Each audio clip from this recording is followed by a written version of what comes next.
In 1375, European cartographers drafted a sprawling map.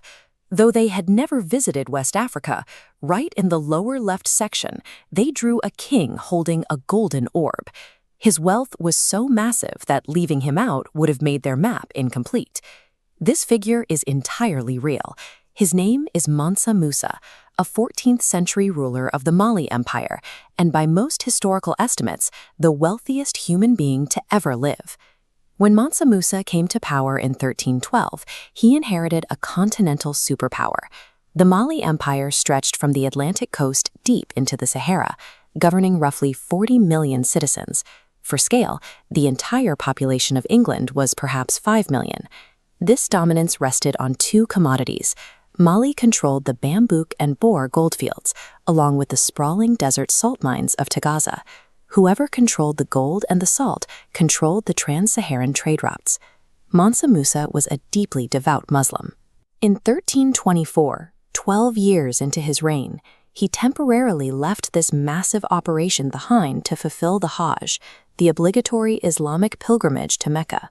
He mobilized a mobile superpower that would soon slam into the global economy and trigger one of the most severe financial shocks of the medieval era. Contemporary scholars recorded a caravan of approximately 60,000 men marching into the Sahara. Among them were 12,000 of the king's personal servants, each dressed in highly valuable imported Yemeni silk. Then came the treasury. Up to 100 camels followed, each carrying between 100 and 135 kilograms of pure gold dust. As the caravan moved across the desert, Mansa Musa distributed this wealth freely. He handed out quantities of gold rarely seen in the region to the poor in every settlement they passed. He was broadcasting the absolute economic dominance of the Mali Empire to 3 different continents at once. The caravan eventually arrived in Cairo, the major economic hub of the region. Mansa Musa spent lavishly. He overpaid merchants for basic goods, funded new mosques, and handed out raw gold in the streets. This chart visualizes supply and demand. By flooding Cairo with raw gold, Mansa Musa spiked the supply side.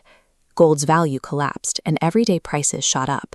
As a trade hub, Cairo pushed this inflation outward, destabilizing Mediterranean and Middle Eastern markets for over a decade. When Mansa Musa realized the damage he had caused, he took out high-interest loans from Egyptian lenders to buy back his own gold, intentionally removing it from circulation. This effort to manually contract the money supply and restore value shows a ruler who understood the mechanics of the market he had just destabilized. After Cairo, the caravan pushed east into the Hijaz, finally reaching Mecca. Here, on the plains of Arafat, the ultimate purpose of the journey took focus.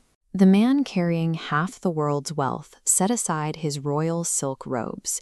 He dressed in ihram, 2 unstitched pieces of white cloth, standing absolutely equal to the poorest pilgrims in the crowd.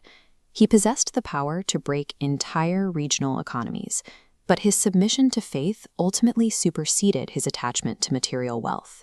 On the long journey back to West Africa, his strategy changed.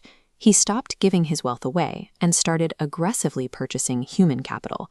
He heavily recruited from the Middle East and Andalusia, bringing top Islamic scholars, jurists, and the renowned architect Abu Ishaq al-Sahili back to Mali. These recruits oversaw a building boom in cities like Djenné and Timbuktu, introducing the complex mud brick architecture that defined West African centers of scholarship. Timbuktu's Senghor University grew to house an enrollment of 25,000 students.